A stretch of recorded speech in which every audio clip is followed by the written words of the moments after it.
Welcome to Drive the Daf. Clear, structured explanation of the daily Daf in 20 minutes. You can even follow in the car.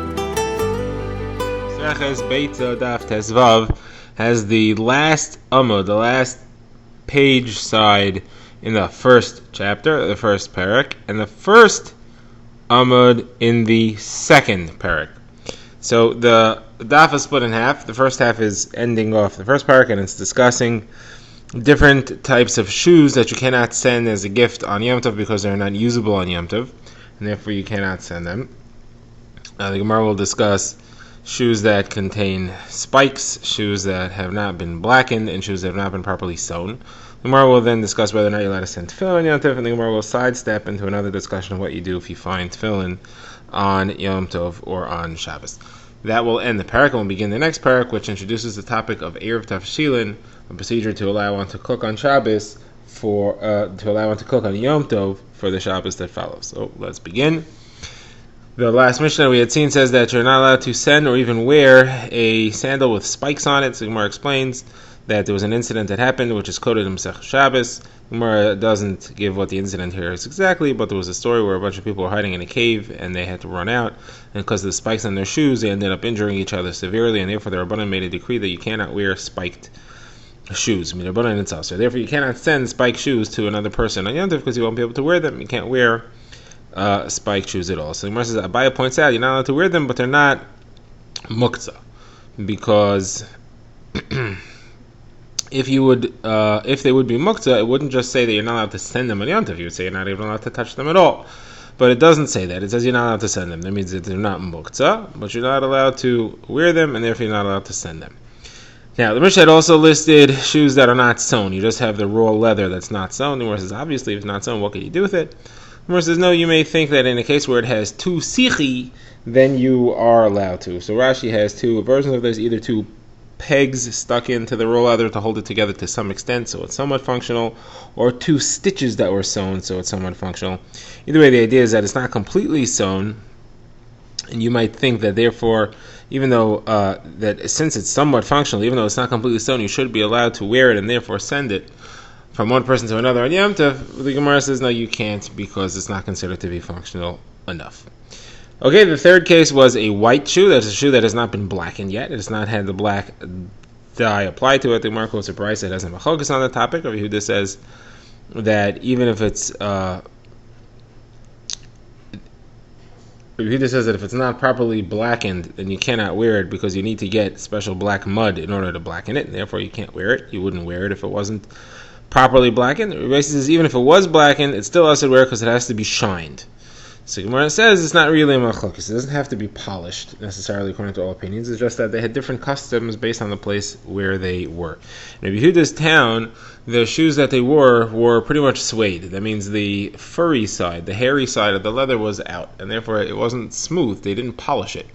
They just had to be blackened, and then it could be worn. However, in Rabbi Yossi's town, they wore it with the flesh side of the skin facing outward, and therefore it could be smooth, and it did have to be smooth and polished before it was worn. And therefore, even if it was black, until it was fully polished and smooth, you could not wear it, and therefore you could not send it. Now, the Mishnah ended off with a rule: anything which you cannot use on Yom Tov, you cannot send. The Gemara says that Rav Sheshes said to the Rabbanan that they're allowed to send tefillin on Yom Tov. So the Gemara says, what do you mean tefillin you don't wear on Yom Tov? Tefillin is an ice; it's a sign of our connection to Hashem, and Yom Tov is also, and therefore you don't need tefillin on Yom Tov, so you don't wear it on Yom Tov. So why would you be allowed to send it? Cannot wear it on Yom Tov. So Gemara says, Abaya answers that you have to reread the Mishnah. It's not that you cannot send something which you're not going to wear, or that you can't use on Yom Tov. You cannot send something which you cannot use. When can't you send it? On Yom Tov. But anything that's useful at any time is sendable. Rashi explains it has to have some use on Yom Tov. So Rashi says that tefillin it's not usher to wear on Yom Tov. You don't have a mitzvah, but you could wear it if you want to. There's a chazal, people would wear tefillin as a shmira sometimes, or things which were similar to tefillin. Now says Abaye, once we're on the topic, I'm going to tell you halacha. And Abaye says halacha as follows.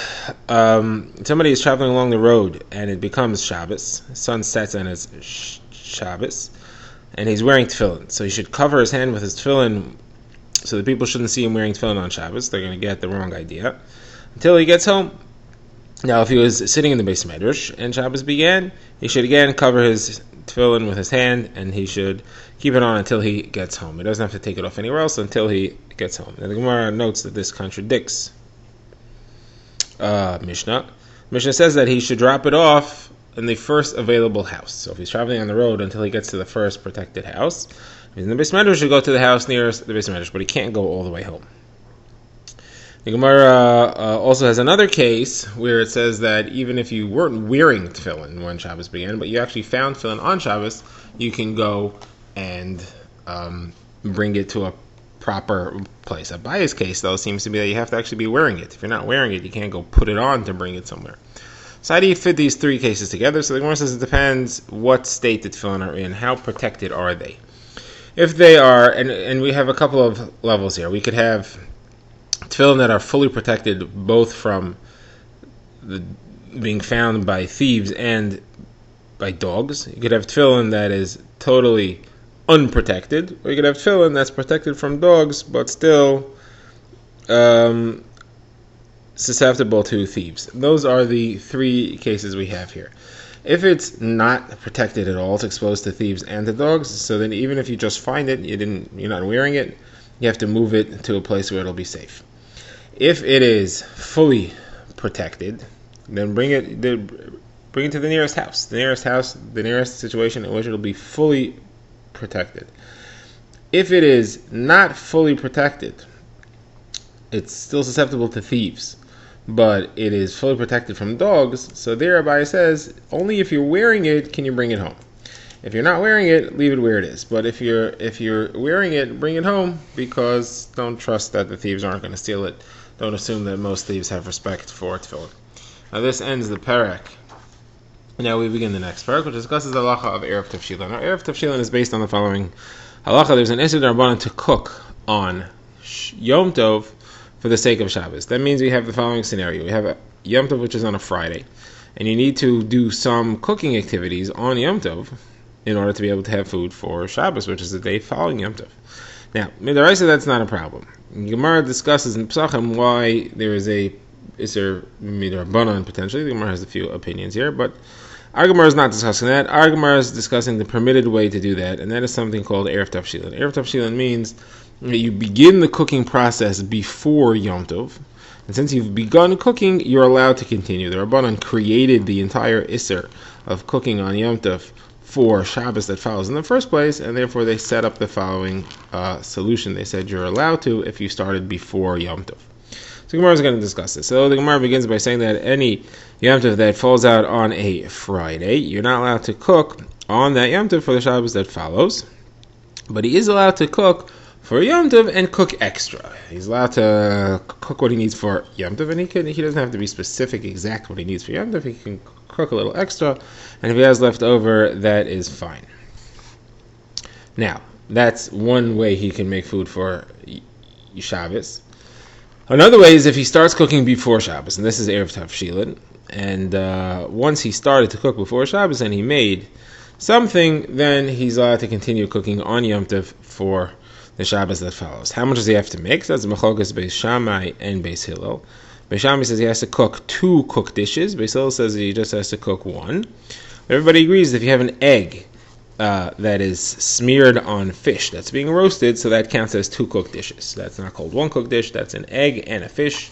That's 2 cooked dishes. Now, when you make this Erev Tavshilin and you start to cook, that cooked food has to be set aside. It has to still be around all the way through Shabbos. If you lose it, or if it gets eaten, then you've lost your Erev Tavshilin.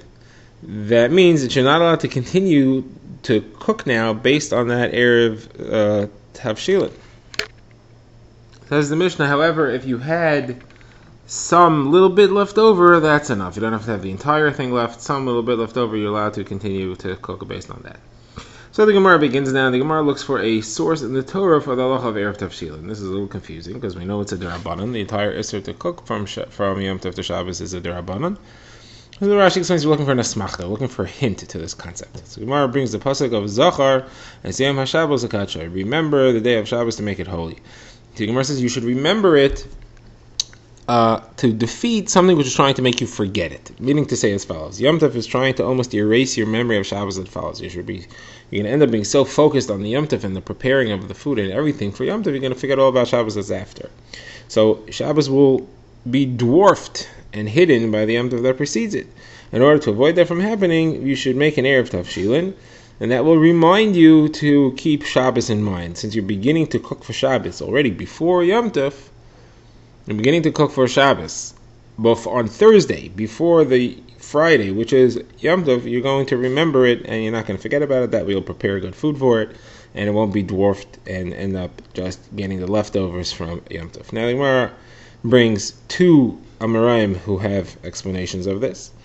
Rava says, you want to make sure that you leave over, you set aside some good food for Shabbos. You don't want to use all your good stuff just for Yom Tov.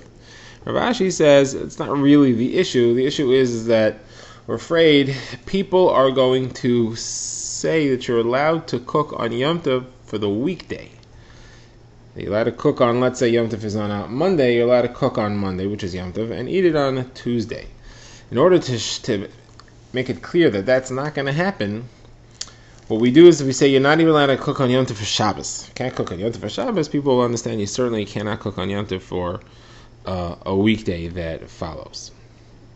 Now, the Gemara says, the halacha we know of Erev Tavshilin is that you have to start cooking, you have to make the Erev before Yom Tov starts. The Gemara says, that only makes sense according to Rav Ashi. According to Rav Ashi's opinion, that we want to make sure that people are aware that you're not allowed to cook from Yom Tov to a weekday, so you have to cook before Yom Tov begins. If you're trying to make an Erev Tavshilin, you have to cook before Yom Tov begins, because if you will cook on Yom Tov, just before the Suda, and you'll start and you'll cook then for Shabbos that follows, people aren't going to learn from that you're not allowed to cook from Yom Tov to weekday, because hey, if you can't cook from Yom Tov to Shabbos, you certainly can't cook from Yom Tov to a weekday, because you are cooking from Yom Tov to the weekday. On Yom Tov, you're cooking for the Shabbos that follows, so maybe you're allowed to cook from Yom Tov to the weekday that follows.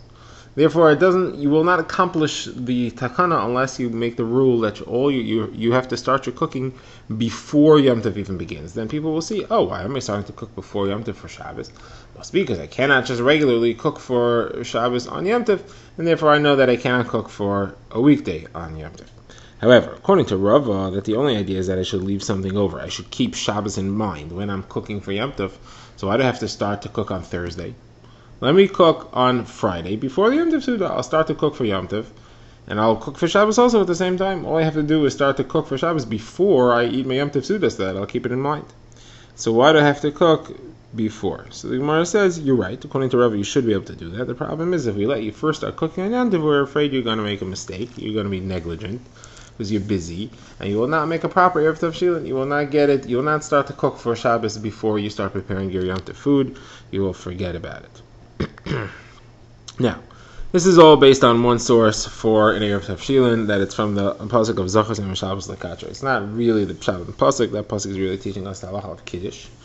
The Gemara brings another source. The Gemara says that Tanaim have a source from the pasuk of Eis Asher Taifu Eifu Ve'Eis Asher Tivashelu Bashelu, which is referring to, it's when the moon was falling, and Moshe Rabbeinu was telling the Klal Yisrael, you baked whatever you baked before Shabbos, you cooked whatever you cooked before Shabbos.